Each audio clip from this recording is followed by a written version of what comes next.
Hello साथियों, स्वागत है आप सभी का आपके अपने चैनल सपोर्टिंग एजुकेशन एग्ज़ाम में। आज की क्लास में हम देखने वाले हैं हिंदी पेडागोजी से संबंधित क्वेश्चन भी और व्याकरण वाले क्वेश्चन भी। तो दोनों क्वेश्चन जो है आज की क्लास में हम देखेंगे, है ना। 50-50 का एवरेज रहेगा। तो आप लोग क्लास में लास्ट तक बने रहें, देखते रहिएगा सपोर्टिंग एजुकेशन एग्ज़ाम को। और यहाँ से हिंदी में जब आप पैसेज करेंगे तो उसमें आपको दिक्कत नहीं जाएगी, ठीक है ना। तो पेडागोजी और व्याकरण दोनों आज की क्लास में देखने वाले हैं। तो बिना किसी देरी के आइए क्लास को शुरू करते हैं, देखते हैं क्या कहता है क्वेश्चन। तो देखिएगा आपकी क्लास में सबसे पहले हम करेंगे पेडागोजिकल क्वेश्चन, है ना। तो पेडागोजिकल क्वेश्चन सबसे पहले करते हैं, इसके बाद हम व्याकरण के क्वेश्चन भी देखेंगे, ठीक है। तो चलिएगा देखते चलते हैं क्या कहता है। पहला क्वेश्चन आपकी स्क्रीन पर है, देखिएगा समझिएगा। कहता है कि प्राथमिक स्तर पर बच्चों की भाषा का आकलन करने का मुख्य उद्देश्य क्या होता है। देखिएगा, यदि बालक की भाषा का आकलन करना है तो उसका क्या उद्देश्य होता है ना। पहला कहता है कि उसकी पठन क्षमता का आकलन, बी कहता है उसकी भाषा प्रयोग की क्षमता का आकलन, सी कहता है उसकी लेखन शैली का आकलन, और डी कहता है उसकी बोलने की कुशलता का आकलन। तो यहाँ पे आपको बताना कि राइट आंसर क्या हो जाएगा। तो देखिएगा, जब भी ऐसे क्वेश्चन आ जाएं पेपर में तो आपको क्या करना है कि उसकी जो भाषा प्रयोग की क्षमता है उसका अपन को आकलन करना है। तब जो है हम बालक में भाषा का विकास कितना हुआ इसका आकलन कर सकते हैं, है ना। वो जितने बढ़िया तरीके से भाषा को क्या करेगा, प्रयोग करेगा, भाषा बोलेगा, उसी से अपन आकलन कर सकते हैं कि बालक में जो भाषा का विकास है वो कहाँ तक हुआ है, ठीक है। तो राइट आंसर यहाँ पे हमारा बी चला जाएगा, ठीक है ना। कोई डाउट यहाँ तक? No doubt. चलिए बढ़ते हैं अगले क्वेश्चन की तरफ। अगला क्वेश्चन आपके स्क्रीन पर है, देखिएगा क्या कहता है कि भाषा अर्जन और भाषा अधिगम में मुख्य अंतर क्या होता है। तो देखिएगा, ये जो है मैंने आपको बताया है और ये क्वेश्चन हर बार आता ही है सीटेट में, ठीक है ना। तो समझते जाइएगा।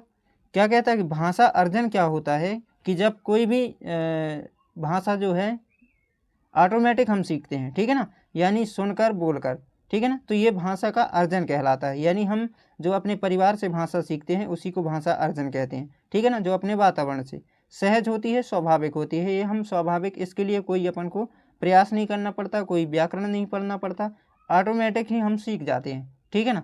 जबकि भाषा अधिगम में क्या होता है कि हमें प्रयास करना पड़ता है भाषा अधिगम करते समय। अधिगम का मतलब होता है सीखना। तो भाषा को सीखते समय हमें क्या करना पड़ता है कि उसका व्याकरण देखना पड़ता है, ठीक है ना।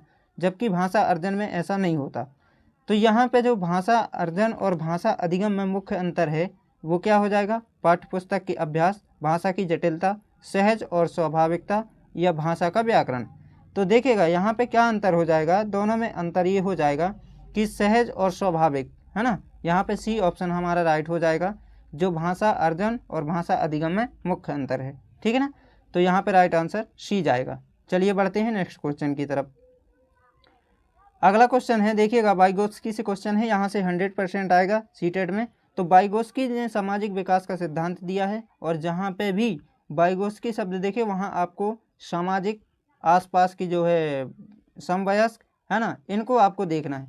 तो क्या कहता है प्रश्न कि वाइगोत्स्की के अनुसार बच्चे भाषा कैसे सीखते हैं। तो बालक जो है भाषा को कैसे सीखता है, भाषा प्रयोगशाला से, अनुकरण करके, वयस्क और समवयस्कों के साथ परस्पर क्रिया करके, और पुरुष व दंड द्वारा। देखिएगा यहाँ पे अपन को दंड को निगेटिव मानना है, अनुसरण करके ये ऐसे वाइगोत्स्की ऐसे ने कहा ही नहीं, है ना, भाषा प्रयोग से नहीं। इन्होंने कहा है कि जो बालक भाषा सीखता है वो अपने समवयस्क यानी जो उसके आस पड़ोस लोग बाग होते हैं उनसे अंतः क्रिया करके सीखता है, ठीक है। तो राइट ऑप्शन यहाँ पे सी जाएगा, ठीक है ना। तो समाज से जुड़ी हुई चीज़ें जब भी आप देखना तो वाइगोत्स्की को आप देखना, ठीक है। चलिए बढ़ते हैं अगले क्वेश्चन की तरफ। नेक्स्ट क्वेश्चन आपकी स्क्रीन पर है, क्या कहता है कि बहुभाषिकता हमारी पहचान भी है और हमारी डॉट डॉट व डॉट डॉट का अभिन्न अंग भी है। तो क्या है बहुभाषिकता? सभ्यता और साहित्य है, संस्कृति या साहित्य है, सभ्यता संस्कृति, और डी कहता है संस्कृति चुनौती। तो यहाँ पे जो है बहुभाषिकता जो होती है, विभिन्न प्रकार की भाषाएं, है ना, ये हमें क्या करती है कि ये जो होती हैं ये हमारी क्या होती हैं, सभ्यता और संस्कृति, है ना, का अभिन्न अंग होती हैं, ठीक है ना। तो बहुभाषिकता क्या है, सभ्यता और संस्कृति का एक अभिन्न अंग है। चलिए बढ़ते हैं अगले क्वेश्चन की तरफ। अगला क्वेश्चन क्या कहता है, देखिएगा भाषा की पाठ्यपुस्तक में सबसे महत्वपूर्ण पक्ष क्या है। तो भाषा की पाठ्यपुस्तक में क्या होना चाहिए, है ना, आकर्षक चित्र, पाठों का उद्देश्यपूर्ण चयन। बिल्कुल यहीं पे सही हो जाएगा। जो पाठ होते हैं इसका एक उद्देश्य होना चाहिए, हर पाठ का एक उद्देश्य होता है, हर लेसन का एक उद्देश्य होना चाहिए। ठीक है, तो राइट ऑप्शन यहाँ पे बी जाएगा। अभ्यासों पे बहुलता ये निगेटिव होता है, कागज़ की गुणवत्ता से कोई मतलब नहीं, है ना, चित्रों से भी नहीं उतना, लेकिन पाठों का उद्देश्य होना चाहिए कि हम ये जो पाठ है इसका उद्देश्य क्या है, इससे क्या बालक सीख पाएगा। ठीक है, राइट ऑप्शन बी जाएगा। बढ़ते हैं नेक्स्ट क्वेश्चन की तरफ। अगला क्वेश्चन देखिएगा, प्राइमरी स्तर पर बच्चों की भाषाई क्षमताओं का विकास करने का क्या अर्थ है। भाषिक नियमों का अधिकार। देखिएगा, नियमों, बालक को नियम सिखाना नहीं है। ठीक है, भाषा प्रयोग की कुशलता पर अधिकार है। यही पे जो है ऑप्शन मुझे लगता है ये सही हो जाएगा, बी नंबर का। ठीक है ना, तो यहाँ पे भाषा प्रयोग की कुशलता पर अधिकार है ना। बालक की यदि भाषाई क्षमता का विकास करना है तो उसका यही अर्थ है कि भाषा प्रयोग किस प्रकार से कर पा रहा है ना। तो बालक जैसे प्रयोग करेगा वैसा भाषा का विकास होगा। तो राइट ऑप्शन यहाँ बी जाएगा। ठीक है, बढ़ते हैं नेक्स्ट क्वेश्चन की तरफ। अगला क्वेश्चन कहता है, कहानी सुनने से बच्चों में क्या विकसित होता है। तो बच्चे प्रसन्न रहते हैं, पहला ऑप्शन, है ना। बी ऑप्शन कहता है बच्चे कक्षा में एकाग्रचित होकर बैठते हैं, और सी कहता है बच्चों की कल्पना शक्ति और चिंतन शक्ति का विकास होता है। यही हो जाएगा, है ना। जब हम बालक को कहानी सुनाते हैं या बालक सुनता है तो उसके अंदर एक कल्पना, है ना, एक कल्पना जागृत होती है, उसमें चिंतन करने की क्षमता का विकास होता है। तो राइट ऑप्शन यहाँ पे हमारा सी जाएगा। ठीक है ना, सी ऑप्शन यहाँ पे सही हो जाएगा। चलिए नेक्स्ट क्वेश्चन देखते हैं। अगला क्वेश्चन है पोर्टफोलियो से। पोर्टफोलियो देखिएगा, यहाँ से भी क्वेश्चन सीटेट में आता है पोर्टफोलियो से। ये आकलन का एक तरीका होता है। तो पोर्टफोलियो जो होता है इसमें बालक की जो है प्रगति का क्रमिक आकलन किया जाता है ना। ये सतत होता है, यानी बालक ने कितना सीखा है ना, उसका पूरा रिकॉर्ड रखा जाता है पोर्टफोलियो में। ठीक है ना, तो यहाँ पे हमारा जो है बी ऑप्शन सही हो जाएगा। ठीक है, तो बच्चों की प्रगति का क्रमिक आकलन करने में जो है ये मदद करता है। ठीक है, चलिए बढ़ते हैं अगले क्वेश्चन की तरफ। अगला क्वेश्चन है, प्राइमरी स्तर पर पढ़ना सिखाने में सबसे कम महत्वपूर्ण क्या है। यदि हमको बालक को कोई भी विषय सिखाना है तो उसके लिए सबसे कम महत्वपूर्ण क्या होगा। तो यहाँ पे अनुमान लगाना, संदर्भ अनुसार अर्थ, अक्षर की पहचान या पढ़ने का उद्देश्य। तो देखिएगा, पढ़ने का एक उद्देश्य होता है, सही है। संदर्भ अनुसार अर्थ होना चाहिए, बिल्कुल, है ना। और अनुमान लगाना तो ये पॉजिटिव हैं, लेकिन यहाँ पे क्या है, अक्षर की पहचान करना ये ज़रूरी नहीं है ना। सबसे कम जो है पढ़ना सिखाने के लिए आप लोगों को लग रहा होगा कि अक्षर की पहचान नहीं करेगा तो बालक सीख ही नहीं पाएगा, लेकिन यहाँ पे जो है NCERT जो मानती है अक्षर की पहचान से कोई लेना देना नहीं है। बालक जो है अनुमान लगा सकता है, ठीक है ना, चीज़ों को वो गतिविधि आधारित सीख सकता है। ठीक है, तो राइट ऑप्शन यहाँ पे सी जाएगा। अगला क्वेश्चन देखते हैं। अगला क्वेश्चन है चॉम्स्की से। चॉम्स्की से 100% आता है। भाषा विकास का सिद्धांत इन्होंने दिया था। ठीक है ना, कि चॉम्स्की के अनुसार कौन सा कथन सही है। तो देखिएगा यहाँ पे कौन सा सही है। बच्चों में भाषा सीखने की क्षमता जन्मजात होती है, या बी कहता है बच्चों में भाषा सीखने की क्षमता जन्मजात नहीं होती। सी कहता है बच्चों को व्याकरण सिखाना जरूरी है, और बच्चों के पास सीमित शब्दावली होती है। देखिए, बालक के पास असीमित भंडार होता है, ये नेगेटिव है ना। व्याकरण सिखाना जरूरी नहीं है, ठीक है ना। तो वाइगोत्स्की क्या कहते हैं कि जो भाषा होती है, ये जो भाषा सीखने की क्षमता होती है बच्चे में, वो जन्मजात होती है ना। यानी बालक जन्म से ही भाषा सीखने की क्षमता लेकर आता है। तो यहाँ पे राइट ऑप्शन हमारा बी जाएगा। ठीक है, चलिए अब यहाँ पे हमारे जो है पेडागोजिकल क्वेश्चन जो है समाप्त होते हैं, और यहाँ से जो है हम व्याकरण के क्वेश्चन देखने वाले, क्योंकि यहाँ पे हिंदी में जो है हिंदी सब्जेक्ट में आपका 50-50 का एवरेज रहेगा, है ना। तो कुछ व्याकरण के क्वेश्चन भी देखेंगे और कुछ पेडागोजिकल की। ठीक है, तो दोनों को आप लोग देखते जाइएगा, समझते जाइएगा, और देखते हैं 11वां क्वेश्चन क्या कहता है, या व्याकरण से है, समझते चलिएगा। कहता है कि अनुग्रह शब्द का विलोम शब्द क्या है। तो अनुग्रह का विलोम शब्द क्या हो जाएगा, आग्रह, विग्रह, संग्रह, ग्रहण। तो यहाँ पे आपको राइट ऑप्शन बताना है। तो देखिएगा, मैं बता दूं, यहाँ पे जो अनुग्रह है, अनुग्रह का जो है हमारा जो विलोम शब्द होता है वो विग्रह होता है। ठीक है ना, तो विग्रह याद रखना है आपको। ठीक है, चलिए नेक्स्ट क्वेश्चन देखते हैं। अगला क्वेश्चन क्या कहता है। अगला क्वेश्चन है पवन। पवन शब्द का सही संधि विच्छेद क्या होगा। तो पवन का प + 1, पो + 1, प + अन व प + अन।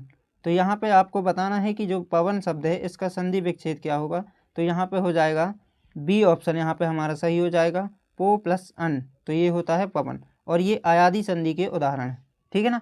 तो जहाँ पे आप लोगों यह अयादी संधि का उदाहरण है, आपको ध्यान रखना है। और एक ट्रिक भी आपको याद रखना है कि जिसमें 3 वर्ड देखें उसमें ज़्यादातर क्या होता है, अयादी संधि होती है, ठीक है ना। बिना मात्राओं के तीनों शब्द होते हैं, जैसे पवन हुआ, अमन हुआ, तो इसमें जो है क्या होती हैं, नयन हुआ, तो इनमें सारी चीज़ों में क्या होती हैं, अयादी संधि, ठीक है। तो याद रखेंगे। चलिए बढ़ते हैं नेक्स्ट क्वेश्चन की तरफ। अगला क्वेश्चन है कि चौराहा शब्द में कौन सा समास है। तो आपको बताना है कि चौराहा शब्द में कौन सा समास। तो देखिएगा, चौराहा जिसमें 4 रास्ते, जहाँ से 4 रास्ते गए हों, है ना। चौराहा का मतलब क्या होता है, जहाँ से 4 रास्ते गए हों, तो इसी को क्या कहते हैं, चौराहा कहते हैं। तो जहाँ पे संख्यावाची शब्द आता है या संख्यावाची कोई भी चीज़ आती है, तो वहाँ पे होता है द्विगु समास, ठीक है ना। वहाँ पे क्या होता है, द्विगु समास, जहाँ पे शब्द जो है संख्यावाची हो। तो यहाँ पे एक संख्या का पता चल रहा है चौराहा में कि 4 राहों का रास्ता, जो 4 जगह से जो गलियाँ जाती हैं उसी को चौराहा बोलते हैं। तो 4 रास्ताएं हो गई, तो यहाँ पे क्या हो जाएगा, चौराहा शब्द में द्विगु समास हो जाएगा, आपको ध्यान रखना है, ठीक है। और द्वंद्व समास आपस में विलोम होते हैं, जैसे माता और पिता, ये भी याद रखना है, ठीक है ना। दोनों पद प्रधान, ठीक है, तो याद रखना है। चलिए देखते हैं अगले क्वेश्चन को। अगला क्वेश्चन आपकी स्क्रीन पर है, क्या कहता है देखिएगा। अगला क्वेश्चन कहता है कि निम्न में से कौन सा शब्द सूर्य का पर्यायवाची नहीं है। अब यहाँ पे आपको बताना है कि सूर्य का कौन सा शब्द पर्यायवाची नहीं है। तो सूर्य को देखिएगा दिनकर भी बोलते हैं, रवि बोलते हैं, है ना, और भास्कर भी बोलते हैं। लेकिन यहाँ पे सुधाकर जो है ये चंद्रमा का पर्यायवाची होता है, ठीक है ना। तो याद रखना है कि जो सुधाकर होता है ये चंद्रमा का पर्यायवाची होता है। बाकी जो दिनकर है, रवि है, भास्कर है, ये सूर्य के पर्यायवाची। यहाँ पूछा था कौन सा नहीं है, तो ये सुधाकर नहीं है, ठीक है। तो राइट ऑप्शन यहाँ पे हमारा सी जाएगा। बढ़ते हैं नेक्स्ट क्वेश्चन की तरफ। अगला क्वेश्चन देखिएगा, जो सब कुछ जानता हो वाक्यांश के लिए एक शब्द क्या होगा। तो यहाँ पे आपको बताना है जो सब कुछ जानता हो, है ना, उसके लिए एक वाक्य क्या होगा, या एक शब्द, सॉरी यहाँ पे एक शब्द बताना है। जो सब कुछ जानता हो वाक्य के लिए एक शब्द क्या होगा। तो यहाँ पे आपको बताना है। तो यहाँ पे नॉर्मल सी बात है, जो सब कुछ जानता हो उसके लिए सर्वज्ञ है, ठीक है ना। तो राइट ऑप्शन यहाँ पे हमारा बी चला जाएगा। चलिए बढ़ते हैं नेक्स्ट क्वेश्चन की तरफ। अगला क्वेश्चन है, आंखों में धूल झोंकना मुहावरे का अर्थ क्या है, ठीक है। तो यहाँ पे मुहावरे जो है ज़्यादा पूछे जाते हैं, सीटेट में आपको देखने को मिलेंगे, ठीक है ना। तो आंखों में धूल झोंकना मुहावरे का सही अर्थ क्या है, धोखा देना, आंखों में कचरा जाना, साफ दिखाई न देना, गुस्सा होना। देखिएगा ये सारे नेगेटिव हो जाएंगे, है ना। साफ दिखाई न देना ये तो हो ही नहीं सकता, ठीक है ना। आंखों में कचरा जाना नेगेटिव, ठीक है। यहाँ पे क्या हो जाएगा, आंखों में धूल झोंकने का मतलब होता है धोखा देना, ठीक है। राइट ऑप्शन यहाँ पे ए चला जाएगा। चलिए बढ़ते हैं नेक्स्ट क्वेश्चन की तरफ। उत्कर्ष शब्द का विलोम शब्द है। तो उत्कर्ष का आपको विलोम शब्द बताना है। क्या अवनति होगा, या अपकर्ष होगा, या निष्कर्ष होगा, या विकर्ष होगा। तो यहाँ पे आपको बताना है कि जो उत्कर्ष है इसका विलोम शब्द क्या होगा, है ना। तो यहाँ पे मैं आपको बता दूं कि जो उत्कर्ष का विलोम होता है अपकर्ष होता है। आपको ध्यान रखना है, यहाँ पे हम कंफ्यूज हो जाते हैं, ठीक है ना। तो उत्कर्ष शब्द का क्या होता है विलोम, अपकर्ष, ठीक है। नेक्स्ट क्वेश्चन देखते हैं। अगला क्वेश्चन है, यहाँ पे शुद्धवर्तनी भी आपको ध्यान रखना है। देखिएगा कवित्री की कई बार जो है शुद्धवर्तनी पूछता है, तो ध्यान रखना है कि निम्नलिखित शुद्धवर्तनी वाला शब्द चुनिए। तो यहाँ पे क्या हो जाएगा, कवियत्री, कवियत्री, है ना, कवित्री, और डी कहता है कवियत्री। तो यहाँ पे सही ऑप्शन क्या हो जाएगा, तो देखिएगा कवित्री में आपको ध्यान रखना है, क्या ध्यान रखना है कि जो कवित्री का शुद्धवर्तनी जो होती है इसमें या में छुट्टी की मात्रा होती है, यही ध्यान रखना है आपको। कभी भी कभी में नहीं रहती, वा में नहीं मात्रा रहती, ठीक है ना। ये होता है कब इत्री, ठीक है ना।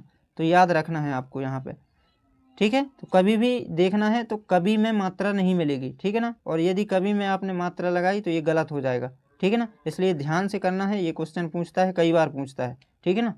तो चलिए बढ़ते हैं नेक्स्ट क्वेश्चन की तरफ। अगला क्वेश्चन है, यहाँ पे क्या है कि कारक से क्वेश्चन है। पेड़ से पत्ता गिरा, इस वाक्य में पेड़ से में कौन सा कारक है। तो देखिएगा जहाँ पे भी अलग होने की बात होती है, जैसे यहाँ पे कोई पेड़ है उससे एक पत्ता नीचे गिरा तो यहाँ बीच में अलगाव हुआ, ठीक है ना, अलग हुआ। राम जो है क्या भोपाल से कहाँ गया, भोपाल से जबलपुर गया, तो यहाँ पे आपको ध्यान रखना है।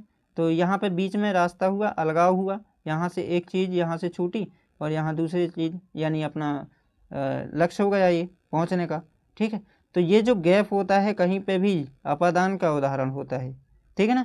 तो यहाँ पे राइट ऑप्शन हमारा यहाँ पे क्या हो जाएगा, सी हो जाएगा, ठीक है। तो यहाँ पे सी ऑप्शन सही हो जाएगा। अपादान के उदाहरण होते हैं पेड़ से पत्ता गिरा, है ना, भोपाल से जबलपुर गया, है ना। तो ये अलगाव जो होता है ये यही क्या कहलाता है, अपादान कारक का उदाहरण, ठीक है ना। तो पेड़ से की बात आती है तो से जो यहाँ पे होता है ये अलगाव के लिए प्रयोग होता है, ठीक है। राइट ऑप्शन सी जाएगा। और आज का लास्ट क्वेश्चन है, क्या कहता है कि भाषा की सबसे छोटी इकाई क्या है, शब्द है, व्यंजन है, स्वर है, वर्ण है। तो जो भाषा की सबसे छोटी इकाई होती है ये वर्ण कहलाती है, वर्ण जिसको ध्वनि बोलते हैं, ठीक है ना। तो सबसे छोटी इकाई भाषा की वर्ण कहलाती है, ठीक है। तो यहाँ पे 20 क्वेश्चन आपके कंप्लीट होते हैं और उम्मीद करता हूँ कि क्लास पसंद आई होगी। और यदि आप सभी को थोड़ी सा भी लग रहा होगा कि हाँ ये हमारे लिए बेनिफिट रही है क्लास, तो लाइक कर दीजिएगा और अपने दोस्तों को भी शेयर करिएगा, ठीक है। चलिए मिलते हैं नेक्स्ट क्लास में, तब तक के लिए आप सभी को जय हिंद।